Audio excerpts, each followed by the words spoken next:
America Iran యుద్ధంలో మొత్జాబా అంతమైపోయాడా? తండ్రి Khamenei లాగానే మొత్జాబాను అమెరికా తీవ్ర దాడిలో హతమార్చిందా? మొత్జాబాను అంత సులువుగా హతమార్చడం కుదురుతుందా?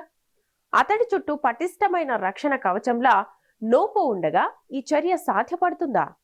యుద్ధ సమయంలో ఈ సందేహాలు ప్రపంచ దేశాల్లో ఆసక్తిని రేపుతున్నాయి.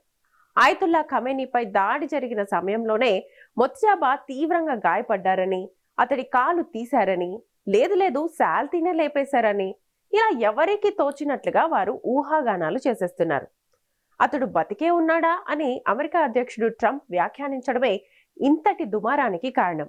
ఇంతకు ఇరాన్ సుప్రీం మొత్జాబా ఉన్నాడా పోయాడా? Iran supreme leader Mojtaba Khamenei ఆరోగ్య పరిస్థితిపై అనేక అనుమానాలు తలెత్తుతున్నాయి. ప్రత్యేక నివేదికలు వెలువడుతున్నాయి. ఆయన కోమాలో ఉన్నారని, ఒక కాలును తొలగించినట్లు రిపోర్టులు అందుతున్నాయి. ఆయన ఆరోగ్య పరిస్థితి అత్యంత విషమంగా ఉందని బ్రిటిష్ వార్తాపత్రిక ది సన్ తెలిపింది. అయితే ఆయన ఆరోగ్యంపై వస్తున్న వదంతులను ఇరాన్ అధ్యక్షుడు మసూద్ పెజెష్కియాన్ కుమారుడు యూసఫ్ ఖండించారు. ఆయన క్షేమంగా ఆరోగ్యంగానే ఉన్నారని కుటుంబ సభ్యులు చెప్పినట్లు పేర్కొన్నారు. యుద్ధం ప్రారంభమైన తొలి రోజే మోజ్తబా తన తండ్రి ఖమేనీ, భార్య, పిల్లలు సహా పలువురు కుటుంబ సభ్యులను కోల్పోయారు. ప్రస్తుత పరిస్థితుల్లో ఇరాన్ సుప్రీం మోజ్తబా చుట్టూ రక్షణ కవచంగా రహస్య కమాండో వింగ్ నోపో ఉందని తెలుస్తోంది. ఈ నోపో అప్రమత్తంగా ఉన్నంతకాలం మోజ్తబాను అంతమొందించడం అంత ఈజీ కాదని పరిశీలకులు అంటున్నారు. 56 ఏళ్ల మోజ్తబా ఖమేనీ ఉగ్రవాద నిరోధక ప్రత్యేక దళం నోపో భద్రత మధ్య రహస్య ప్రదేశంలో ఉన్నట్లు సమాచారం. ఈ సందర్భంగా నోపో అంటే ఏంటి, దాని ప్రత్యేకతలేంటి అన్న విషయం ఆసక్తికరంగా మారుతోంది. నోపో దళం 1991లో ఏర్పాటైంది. ఇరాన్ పోలీస్ వ్యవస్థలో ఇది ప్రత్యేక విభాగం. నోపో అనేక ఆందోళనల్ని హింసాత్మకంగా అణిచివేసిందని, మానవ హక్కుల ఉల్లంఘనలకు పాల్పడిందని ఆరోపణలున్నాయి. నోపో పదం పర్షియన్ పదం నిరోయిష్ విజే పస్తరన్ వేలాయత్ నుంచి వచ్చింది. సుప్రీం లీడర్ రక్షణ కోసం ప్రత్యేక దళమని దీని అర్థం. దీన్నే బ్లాక్ కమాండోస్ అని కూడా అంటారు. ఇది ఇరాన్ పోలీస్ వ్యవస్థలో elite counter terrorism special force. అంతర్జాతీయ విశ్లేషకులు నోపో దళాన్ని బ్లాక్ క్లాడ్ కమాండోస్ లేదా కిల్ స్క్వాడ్ అని పిలుస్తారు. ఇందులో దళం పూర్తిగా నలుపు రంగు యూనిఫామ్ ధరించి ఉంటుంది. వీరి వద్ద అత్యంత ఆధునిక ఆయుధాలుంటాయి. వీరికి నగర యుద్ధం, కౌంటర్ టెర్రర్ ఆపరేషన్లో నైపుణ్యం ఉంటుంది. నోపో చాలా చిన్నదైనా అత్యంత ప్రభావాత్మకమైన నిర్మాణం కలిగి ఉంటుంది. నోపోలో 6 బ్రిగేడ్లుంటాయి. వీటిలో 4 బ్రిగేడ్లు టెహ్రాన్లో, 1 మషాద్లో, 1 ఇస్ఫహాన్లో ఉంటాయి. ఈ దళం సుప్రీం లీడర్కే విధేయంగా, జవాబుదారీగా ఉంటుంది. నోపో అత్యంత ప్రమాదకరమైన ఆపరేషన్లను నిర్వహిస్తుంది. సుప్రీం లీడర్ వ్యక్తిగత రక్షణ దళంగా ఉంటుంది. దేశంలో పెద్ద స్థాయి నిరసనలు లేదా తిరుగుబాట్లను అదుపు చేయడంలో ఈ దళం క్రియాశీలకంగా వ్యవహరిస్తుంది.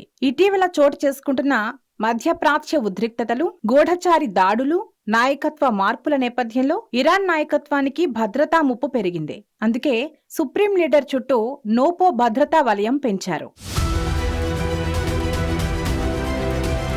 ఇరాన్ పాలనా వ్యవస్థలో సుప్రీం లీడరే అత్యున్నత అధికార కేంద్రం. ప్రభుత్వానికి, సైన్యానికి, న్యాయ వ్యవస్థకు కూడా ఆయనకే తుది అధికారం ఉంటుంది. అందుకే సుప్రీం లీడర్ భద్రతను సాధారణ సైనిక దళాలపై మాత్రమే ఆధారపడకుండా బహుస్థాయి భద్రతా వ్యవస్థగా ఏర్పాటు చేశారు. నోపో, ఇస్లామిక్ రివల్యూషనరీ గార్డ్ కాప్, బసీజీ భద్రతా వలయంలో 3 కీలక దళాలు ఇరాన్ సుప్రీం లీడర్ కు ఒక బలమైన రక్షణ కవచంగా ఉంటాయి. వీటిలో నోపో అత్యంత గోప్యంగా పనిచేసే యూనిట్. దీనిలో సైనికులకు కఠినమైన శిక్షణనిస్తారు. ఇరాన్ సుప్రీం లీడర్ చుట్టూ నోపో మాత్రమే కాదు, 3 భద్రత వ్యవస్థ ఉంటుంది. ఇలాంటి సమయంలో మొత్జాబాను అంతమొందించడం అంత ఈజీ కాదని పరిశీలకులు అంటున్నారు. ఇంతకు ఏంటా 3 వ్యవస్థ? అది ఎలా ఉంటుంది? ఇరాన్ సుప్రీం లీడర్ భద్రతను సాధారణంగా 3 స్థాయిలుగా చూస్తారు. 1 స్ట్రాటజిక్ రక్షణ. ఇందులో రివల్యూషనరీ గార్డ్ కాప్ సైనిక రక్షణ, మిసైల్, వైమానిక వ్యవస్థలుంటాయి. 2 సామాజిక నిఘా. ఇందులో బసీజ్, దేశవ్యాప్తంగా ప్రజా నిఘా ఉంటుంది. 3 వ్యక్తిగత రక్షణ. నోపో కమాండోలు. ఇది అత్యంత దగ్గరున్న భద్రతా కవచం. ఈ 3 స్థాయిలు కలిసే సుప్రీం లీడర్కు దాదాపు అప్రవేశ్యమైన భద్రతా వ్యవస్థను రూపొందిస్తాయి. సుప్రీం లీడర్కు 3 అంచెల భద్రతా వ్యవస్థ ఎందుకు అవసరమంటే, ఇరాన్ నాయకత్వానికి నిరంతరం కొన్ని ముప్పులు పొంచి ఉంటాయి. విదేశీ గూఢచారి సంస్థలు, ఉగ్రవాద గ్రూపులు, అంతర్గత రాజకీయ విభేదాలు, ప్రాంతీయ యుద్ధ ఉద్రిక్తతల వల్ల ప్రమాదాలు కలుగుతుంటాయి. అందుకే సుప్రీం లీడర్ చుట్టూ సైనిక, సామాజిక, కమాండో భద్రతా వలయాలు ఏర్పాటు చేశారు. ఈ 3 స్థాయిలు కలిసే సుప్రీం లీడర్కు శత్రు దుర్భేద్యమైన భద్రతా వ్యవస్థను రూపొందిస్తాయి. శత్రువులు వీటిని దాటుకు వచ్చి దాడులు చేయాలి. అప్పుడే సుప్రీం లీడర్ దొరుకుతాడు. ఇంత దుర్భేద్యమైన రక్షణ వలయం ఉన్నా అమెరికా గూఢచర్య వ్యవస్థ ముందు దిగదుడిపే. కాబట్టే అయతుల్లా ఖమేనీపై చాలా చాకచక్యంగా దాడి చేసి మట్టుబెట్టింది. అమెరికా గూఢచర్య వ్యవస్థ నిరంతరం నిఘా వేయడం వల్లే అయతుల్లా ఖమేనీ ఏ సమయంలో ఎక్కడుంటాడు, భద్రతా వలయాలు ఎప్పుడు ఉదాసీనంగా ఉంటాయో సమాచారం రాబట్టుకుని ఇజ్రాయిల్కు ఉప్పందించగలిగాయి. అదును చూసి దెబ్బ కొట్టడంలో అమెరికా సైనికులు ఆరితేరి ఉన్నారు. కాబట్టే ఖమేనీ హతమయ్యాడు. కాని అతని కుమారుడు మోజ్తాబా అప్రమత్తమయ్యే ఉంటాడు. ఈ సమయంలో అతన్ని అంతమొందించటం అంత ఈజీ కాదని విశ్లేషకులు భావిస్తున్నారు. యుద్ధ సమయంలో శత్రువులు వదంతులు పుట్టించడం సాధారణమే.